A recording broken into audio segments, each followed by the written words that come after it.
This is Beyond the Call, Medal of Honor Stories from Dispatch, U.S. Military History Magazine and Trackpads.com. In this episode, we travel to a tiny atoll in the Pacific at the very beginning of America's war with Japan and follow a Marine Corps fighter pilot who fought until every airplane was gone, then picked up a rifle and kept going. This is the story of Major Henry Talmage Elrod and the defense of Wake Island. Before we continue, I want to mention the Medal of Honor book series that accompanies this work. These books tell the stories of America's Medal of Honor recipients in a serious, readable, and historically grounded format, with each volume focused on a specific campaign, battle, or part of the war. They are available in color paperback, Kindle ebook, and matching audiobook editions. You can find them at militaryauthor.me. Before the war, Henry Elrod did not look like the sort of man who would end up as the central figure in one of the Marine Corps' earliest World War II legends. He was born on September 27, 1905, in Turner County, Georgia, near the small town of Ashburn. He grew up in a rural community where hard work was an expectation, not a slogan, and where the wider world felt very far away. College took him first to the University of Georgia and later to Yale, but even as his horizons widened, his path bent toward military service. In December 1927, he enlisted in the United States Marine Corps, beginning a career that would take him from drill fields to flight lines, and ultimately to a remote coral atoll that few Americans could find on a map. 4 years after enlisting, Elrod earned his commission as a second lieutenant. The Marine Corps of the late 1920s was small, tight-knit, and still very much defined by its image as naval infantry. But aviation was beginning to grow. The Corps needed officers who could master this new world of engines, instruments, and aerial gunnery while still understanding the needs of Marines on the ground. Elrod went through the long grind of training, starting with the basic school in Philadelphia and then heading south for flight training at Pensacola, Florida. There he learned navigation, formation flying, carrier-style landings, and air combat tactics, working through a syllabus that washed out anyone who could not keep up. In February 1935, he earned the gold wings of a naval aviator and reported to Quantico, Virginia as a Marine pilot. At Quantico, Elrod flew with one of the Corps' aviation squadrons and also handled extra duties: school officer, personnel officer, welfare officer. Those jobs did not make headlines, but they revealed how his superiors saw him. He was not only a skilled pilot, but a reliable leader who could be trusted with the details that keep a unit functioning. In 1938, he moved west to a squadron in San Diego, where he continued flying and took on roles as a material, parachute, and personnel officer. These responsibilities meant he was often the one making sure aircraft were maintained, parachutes were packed correctly, and records were in order. Lives depended on that kind of quiet, methodical work. By early 1941, as tensions with Japan increased, Elrod was sent further west again, detached to the Hawaiian area. There, preparations were underway to strengthen a series of advanced bases across the Pacific. One of those bases was Wake Island, a tiny atoll about halfway between Hawaii and Japan. Wake was little more than coral and scrub, but it had something valuable: a growing airstrip, and a position that made it a potential speed bump in the path of any Japanese move toward Hawaii. In early December 1941, a Marine squadron, VMF-211, was ordered forward to the island with a dozen F4F Wildcat fighters and the ground crews needed to keep them flying. Among the pilots was Captain Henry T. Elrod, the squadron's executive officer. To his fellow Marines, he was Hammerin Hank, a quiet man whose calm manner on the ground masked an aggressive streak in the air. On December 4, 1941, 4 days before the Japanese attack on Pearl Harbor, Elrod and the other pilots of VMF-211 flew into Wake. The atoll was still very much a construction site. The airstrip was rough coral, defensive gun positions were being carved into the sand. The Marines, Navy personnel, and civilian workers on the island were in a race against time to turn this outpost into a fortress. None of them knew that the race was almost over. When Japanese carrier aircraft struck Pearl Harbor on December 7th, local time in Hawaii, the calendar on Wake Island already read December 8th. The war was about to arrive at their door. That first day of war on Wake began with a shock. Japanese bombers roared over the atoll and struck the airfield, destroying several Wildcats on the ground and killing mechanics and armorers who had been working in the open. The Marines had no radar and only limited warning. Some pilots scrambled, but many aircraft never made it off the coral strip. For the survivors of VMF 211, including Elrod, the lesson was brutal and immediate. From that moment on, every sortie would be flown under the shadow of overwhelming enemy air power. In the days that followed, the surviving Wildcats clawed for altitude again and again as enemy formations approached. The pilots took off from a cratered runway, climbed through bursts of anti-aircraft fire, and drove straight at bomber groups that outnumbered them several times over. In one of these fights, Elrod cut into a formation of bombers and brought down 2 aircraft, helping break up an attack that might otherwise have pulverized Wake's fragile defenses. The Wildcats were slower and more lightly armed than some enemy aircraft, but in the hands of determined pilots, they could still bite hard. Soon, however, the battle around Wake shifted from the sky to the sea as Japanese warships began to probe the island's defenses. Cruisers and destroyers moved in to bombard the atoll, their guns methodically working over the airstrip and the coastal defenses in preparation for a possible landing. Elrod and his fellow pilots adapted. They switched from intercepting bombers to running low-level strikes against ships, flying in at wave top height to drop small bombs and strafe decks with their machine guns. These attacks were incredibly dangerous. The pilots had to navigate through spray and smoke, keep their altitude low enough for accurate bombing, and then pull up hard to avoid masts, rigging, and the sea itself. On December 12, Elrod made a series of attack runs against a Japanese destroyer. Flying so low that his Wildcat's wings nearly skimmed the whitecaps, he pressed in on the ship through a storm of fire. At the right moment, he released his bombs across the destroyer's stern, then hauled back on the stick to clear the ship. Moments later, the destroyer was rocked by violent secondary explosions, likely caused by her own depth charges detonating. The ship, the Kisaragi, sank, making history as the first major warship destroyed by light bombs dropped from a single-seat fighter. For the Marines on Wake, watching from shore, the sight of a Japanese destroyer going under was a powerful boost. It proved that even a tiny garrison could strike back. That victory, however, did not change the strategic reality.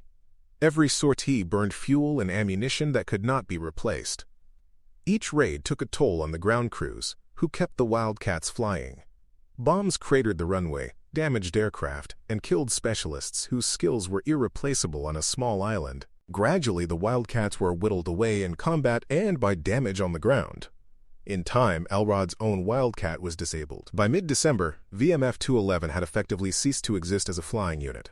The island's offensive punch in the air was gone. For Elrod, the end of flight operations did not mean the end of the fight. With no aircraft left, he moved to the ground defenses. Wake's garrison was reorganizing in haste to meet a likely invasion. Marine infantry, sailors, and civilian construction workers were formed into ad hoc rifle units to reinforce the coastal gun positions. Elrod was placed in command of one flank of the defensive line along a threatened beach, leading a mixed group of Marines and other personnel who would have to stop the enemy at the water's edge. It was a different kind of combat than aerial dogfighting, but the same qualities he had shown in the air, calm under pressure, willingness to take the hard job himself, and a refusal to yield, now guided him on the ground. The Japanese made their major landing attempt on December 23rd. Before dawn, ships closed on the atoll, and landing craft began to move toward the beaches. The shoreline positions erupted in gunfire. The flat coral and sand offered little cover. Japanese troops surged forward, trying to overwhelm the small garrison with numbers and automatic fire. In this chaos, Elrod moved among his men under intense fire, positioning them, directing their fire, and encouraging them to hold. Accounts from the defenders describe him exposing himself repeatedly to organize resistance where the line threatened to buckle. One of the vital tasks that day was keeping ammunition moving to a key gun emplacement that was still in the fight. The path forward was under heavy enemy fire, and any Marine carrying shells or cartridges was a prime target. Elrod stepped into the open more than once to provide covering fire for these ammunition carriers, deliberately drawing enemy attention so that unarmed or lightly armed men could reach the gun. At one point, during a fierce rush by Japanese troops, he seized an enemy automatic weapon that had fallen nearby and passed his own firearm to another Marine, continuing to fight with whatever tool he had on hand. It was the same instinct he had shown in the air: close the gap, take the risk, and keep the mission going. These actions bought time and kept his sector of the line firing longer than might otherwise have been possible. But courage could not change the overall balance of power. The defenders were exhausted, outnumbered, and rapidly running out of options. During one of his efforts to shield the ammunition carriers, Elrod was struck and mortally wounded. The Marines on his flank continued to resist, inspired in part by the example he had just set, but as the day wore on, higher command on Wake faced a terrible choice. Continued resistance threatened to bring only annihilation for the remaining defenders. Reluctantly, the order came down to cease fire and surrender. Wake Island fell, but the story of its defense had already begun to spread. For months, details of what had happened on Wake were incomplete. Many accounts came from prisoners of war or from official reports compiled after the conflict. Gradually, a picture emerged of Captain Henry T. Elrod's conduct during those 2 weeks of combat. It showed a Marine aviator who had shot down enemy aircraft against heavy odds, who had sunk a destroyer with a fighter's small bombs, and who had, once every aircraft was gone, taken command of a beach defense and died shielding his men. After careful review, the Marine Corps and the Navy Department concluded that his actions met and exceeded the standard of above and beyond the call of duty required for the Medal of Honor. In November 1946, nearly 5 years after his death, Elrod was posthumously promoted to the rank of Major. Around the same time, the Medal of Honor was approved. The citation that accompanied the award told a single coherent story rather than a list of disconnected feats. It linked his aerial victories, his ship attack, and his ground leadership into one continuous line of courage and responsibility. It recognized not only brief flashes of daring, but a sustained pattern of selfless action under extreme pressure, from the first bombing raids to his final moments on the beach. The medal was presented to his widow, Elizabeth Hogan Jackson Elrod. She was not only his next of kin, she was also a Marine officer in the Marine Corps Women's Reserve and came from a Navy family. In receiving the decoration, she stood as both a family member and a fellow Marine, representing the thousands of women whose service helped sustain the armed forces through the war. The ceremony brought the story of Wake Island into a quiet stateside space, but it also underscored something important. Behind every citation and every headstone stand families who carry the weight of loss long after the shooting stops. Henry Elrod's body did not come home immediately after the battle. Like many of the defenders, he was buried on Wake Island itself. Only after the war, when American teams fanned out across the Pacific to recover and consolidate remains, was he brought back to the United States. In October 1947, he was reinterred at Arlington National Cemetery in Virginia. Today, his grave is one among many rows of white headstones on those rolling lawns, but for those who know the story, the name on that stone calls up specific images. A wildcat lifting off from a coral runway under fire, a destroyer torn open by explosions, a Marine officer on a beach, stepping into the line of fire so that others can do their jobs. Over time, the Marine Corps and his home state worked his memory into the places where new generations learn and serve. The main road leading into the Marine Corps Officer Candidate School at Quantico bears his name.